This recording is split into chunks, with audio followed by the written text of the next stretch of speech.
Assalamualaikum warahmatullahi wabarakatuh. Saya Cici Cahayu Marliza dengan NIM B1A1 22438. Di sini saya akan menjawab soal-soal dari mata kuliah Hukum Perlindungan Konsumen. Soal yang pertama itu apa yang dimaksud dengan konsumen dan bagaimana perbedaan antara konsumen dengan pelaku usaha jika dilihat dari hak dan kewajibannya. Lalu jelaskan dengan mengemukakan contoh dan dasar hukumnya.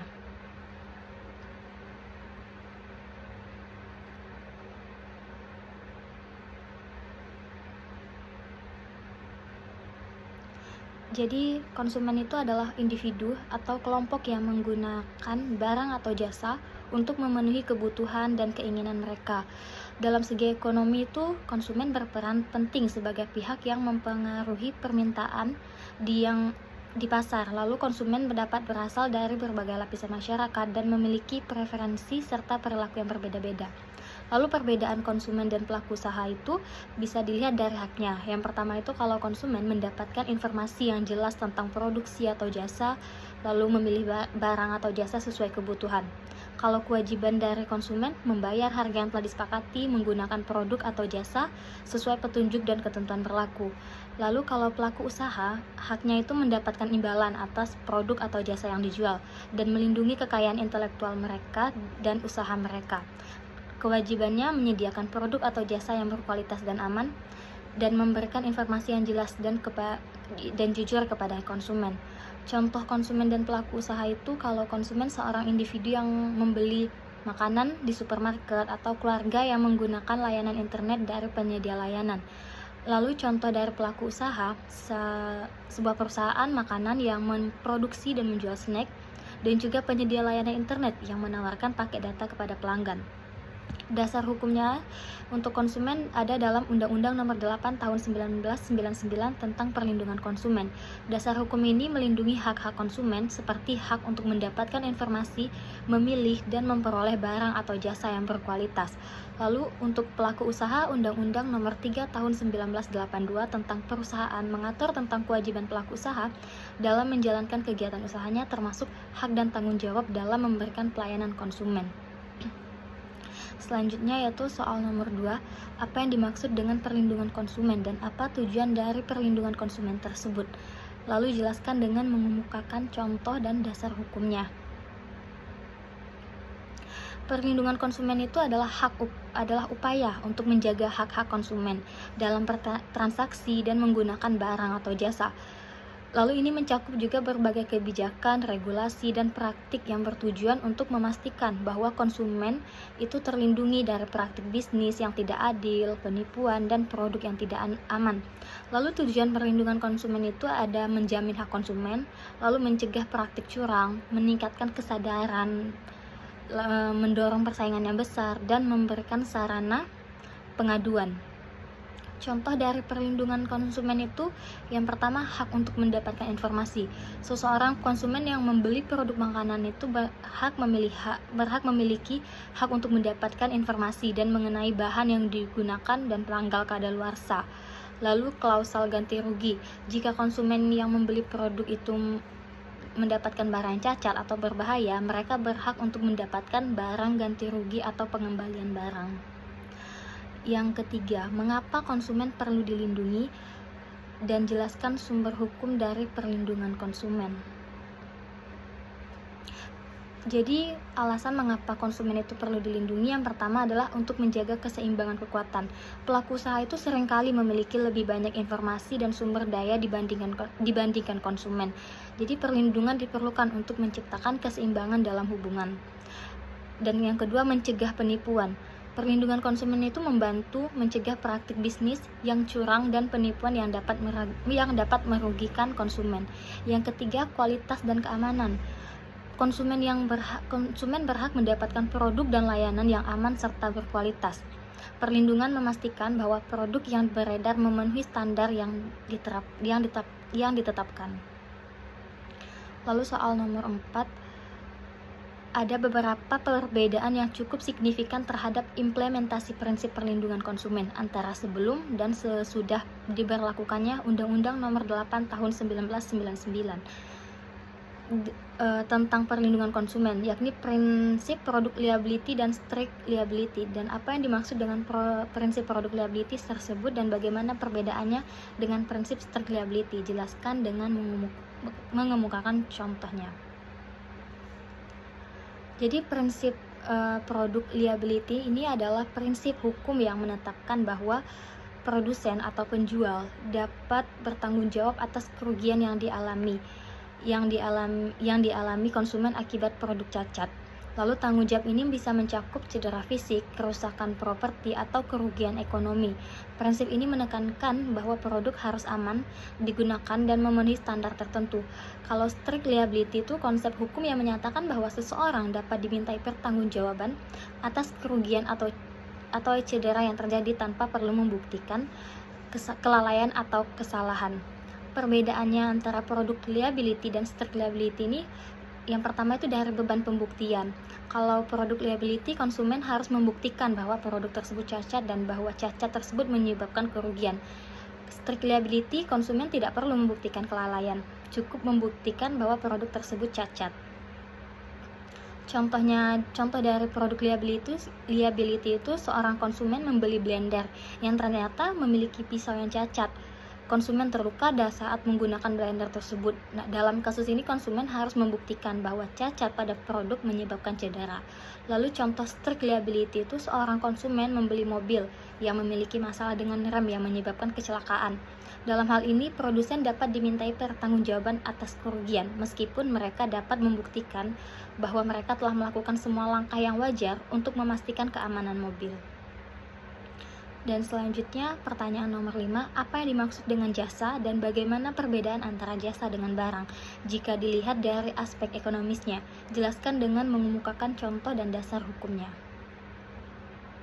Jadi jasa sendiri itu adalah aktivitas atau layanan yang dilakukan oleh seseorang atau perusahaan untuk memenuhi kebutuhan atau keinginan konsumen. Jasa tidak menghasilkan produk fisik tetapi memberikan manfaat, pengalaman, atau hasil tertentu kepada konsumen. Perbedaan jasa dengan barang itu kalau dari segi ekonomisnya itu yang pertama keterwujudan. Kalau jasa tidak memiliki bentuk fisik, misalnya layanan perawatan kesehatan, pendidikan, atau konsultasi. Kalau barang memiliki bentuk fisik dan dapat dilihat atau disentuh, misalnya makanan, pakaian, atau barang elektronik. Lalu contohnya itu dari jasa layanan pendidikan di sekolah, siswa mendapatkan pengetahuan dan keterampilan tanpa menerima barang fisik. Contoh dari barang, sebuah buku yang dijual di toko, buku tersebut dapat dilihat, disentuh, dan dimiliki oleh konsumen. Dasar hukumnya yaitu Undang-Undang Perlindungan Konsumen, Undang-Undang Nomor 8 Tahun 1999 yang mengatur perlindungan hak-hak konsumen untuk barang dan jasa. Ini mencakup aspek kualitas, keamanan, dan informasi yang harus diberikan kepada konsumen untuk keduanya. Pertanyaan nomor 6, apa yang dimaksud dengan asas keamanan dan keselamatan konsumen dan bagaimana perbedaannya dengan asas keseimbangan, asas kepastian hukum, dan asas keadilan? Jelaskan dengan mengemukakan contoh dan dasar hukumnya.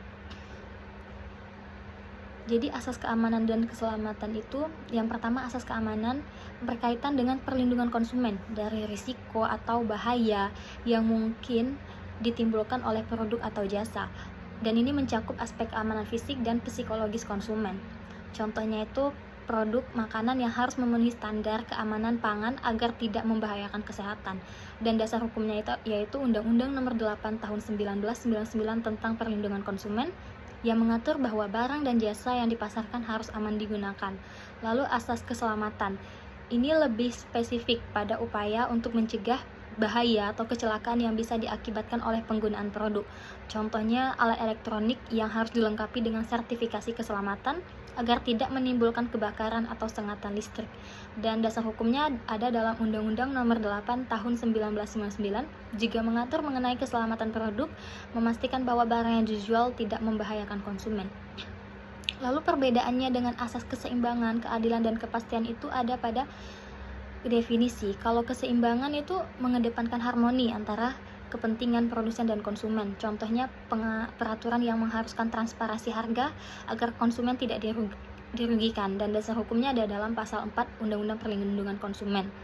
Kalau asas keadilan, definisinya itu menekankan pada perlakuan yang adil bagi semua konsumen tanpa diskriminasi. Contohnya pelanggaran praktik, penipuan, atau iklan menyesatkan yang merugikan konsumen. Dan dasar hukumnya ada dalam pasal 5 Undang-Undang Perlindungan Konsumen. Asas kepastian hukum menjamin bahwa aturan hukum yang berlaku jelas dan dapat dipahami oleh masyarakat. Contohnya seperti adanya regulasi yang jelas mengenai hak-hak konsumen dalam mengajukan keluhan atau ganti rugi, dan dasar hukumnya ada dalam pasal 4 Undang-Undang Perlindungan Konsumen. Selanjutnya yaitu soal nomor 7, apa yang dimaksud dengan prinsip tanggung jawab berdasarkan unsur kesalahan, fault liability based on fault, dan bagaimana perbedaannya dengan prinsip tanggung jawab berdasarkan praduga atau presumption of liability, dan prinsip tanggung jawab mutlak, no fault liability, absolute liability, atau strict liability. Jelaskan dengan mengemukakan contohnya.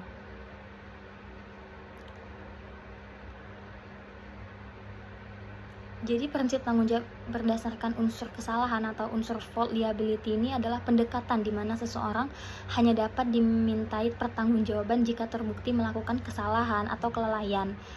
Sebaliknya, prinsip tanggung jawab berdasarkan praduga atau presumption of liability adalah pendekatan di mana pihak tertentu dianggap bertanggung jawab tanpa perlu membuktikan kesalahan, tetapi masih bisa dibantah. Lalu prinsip tanggung jawab mutlak atau no fault liability atau tanggung jawab absolut atau strict liability adalah situasi di mana pihak dapat dimintai pertanggungjawaban tanpa harus membuktikan kesalahan.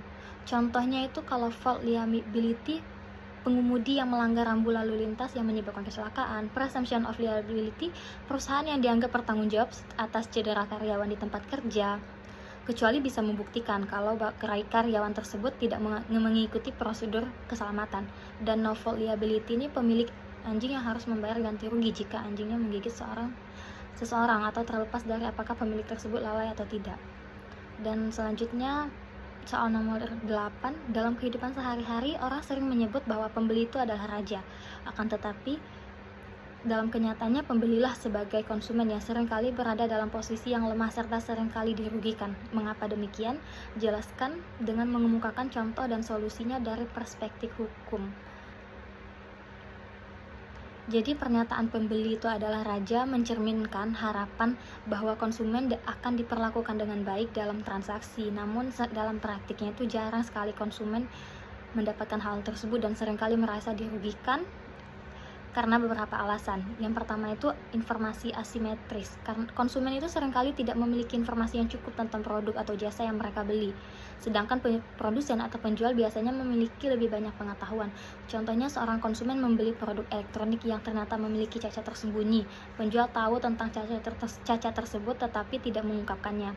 Lalu ada tekanan pemasaran. Strategi pemasaran yang agresif bisa membuat konsumen merasa tertekan untuk membeli barang yang tidak benar-benar mereka butuhkan. Contohnya itu penawaran diskon yang besar-besaran yang membujuk konsumen untuk membeli produk tanpa mempertimbangkan kualitasnya.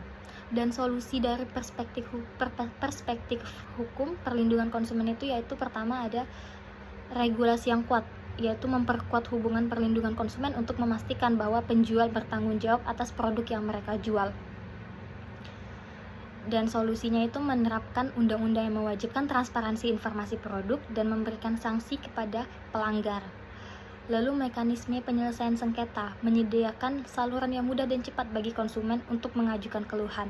Solusinya itu mendirikan pusat pengaduan konsumen yang dapat diakses secara online, di mana konsumen dapat melaporkan masalah dan mendapatkan bantuan.